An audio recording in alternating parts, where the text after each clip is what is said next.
D'abord, l'allergie médicamenteuse, encore appelée hypersensibilité médicamenteuse, n'est pas rare.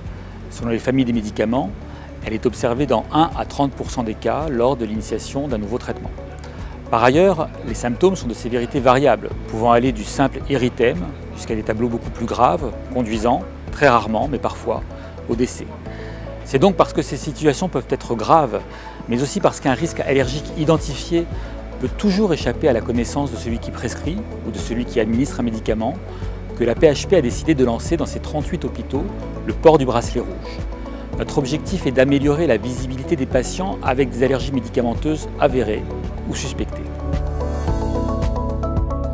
Si vous avez eu précédemment une réaction allergique à un ou plusieurs médicaments, il est essentiel de partager cette information avec les professionnels de santé. Lors de votre admission, les soignants poseront alors un bracelet rouge avec votre étiquette patient à la place du bracelet blanc. Deux possibilités pour la suite. Ce bracelet rouge sera maintenu si le risque allergique est confirmé par l'équipe médicale.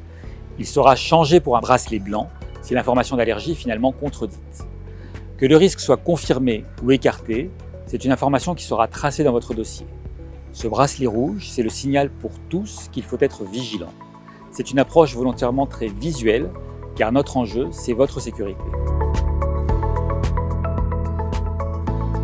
Non, ce programme ne concerne que les allergies médicamenteuses. Pour être efficace, il faut un message clair, simple, compris de toutes et tous. La pose du bracelet d'identification est devenue un moment immanquable lors de l'admission d'un patient à l'hôpital. Ce programme, c'est une manière de profiter de ce moment sanctuarisé pour aborder ce sujet important et pour mieux faire dire aux patients s'ils ont ou non une allergie médicamenteuse connue. C'est donc une façon de faire des patients des acteurs de leur propre sécurité.